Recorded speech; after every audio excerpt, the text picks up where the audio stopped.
नमस्कार. श्री स्वामी समर्थ महाराज की जय.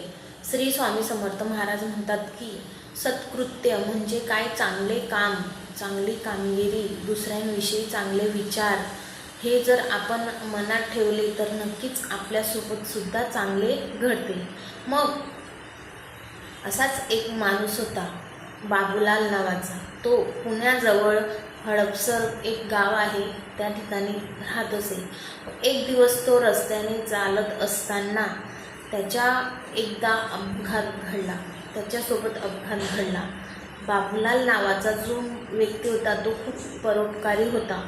तो मनुष्य रस्त्यावरून चालत असताना त्याला ट्रकने धक्का दिला आणि त्याला थोडीफार दुखापत झाली. मग तो बरेच दिवस अंथरुणावर होता आणि मग थोड्या दिवसांनी तो चालायला आणि फिरायला लागला. आणि बरासुद्धा झाला.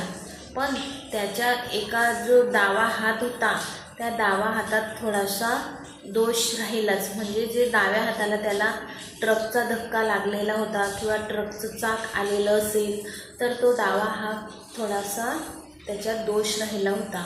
मग तो आजारातून जेव्हा बरा झाला तेव्हा त्याची बाबूलालची जी बायको होती ती त्याला म्हणाली, आणि ती म्हणाली पण कशी, तर रागाने म्हणाली, लोकांसाठी तुम्ही एवढी कामं करतात, लोकांसाठी झटतात, पण काय उपयोग आहे, चांगले करूनही तुमचा हात मोडलाच, मग चांगले काम करून काय फायदा झाला तुम्हाला. तेव्हा बाबूलाल हा शांतपणे त्याच्या बायकोला म्हणाला की चमत्कार सत्कर्माचाच आहे. मी ट्रक खाली सापडल्यावर माझे फक्त दोन्ही हात तुटले आणि माझ्या जीवावर बेतले नाही. तर गाडीचे जे चाक आहेत ते दगडाच्या धक्क्याने एकाकी वर आले आणि त्यामुळे चाकाचा जो पूर्ण दाब आहे तो माझ्या हातावर आला नाही, म्हणून थोडीफार दुखापत झाली.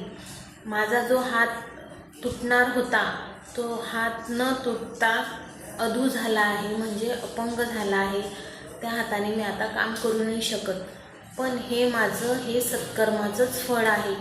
बघा, तो काय म्हणाला, मी सत्कर्म करत राहिलो तर ते जे चाक आहे ते माझ्या जीवावर न येता माझ्या हातावर आले आणि हात पण पूर्ण निकामी झाला नाही का, कारण जो मधी दगड आला होता त्या दगडावर अचानक त्या ट्रकचं चाक वरती आलं आणि माझ्या हातावर जे ते चाकचं वजन पडणार होतं ते कमी पडलं, म्हणून थोडीशीच दुखापत झाली. ही माझे सत्कर्माचंच फळ आहे.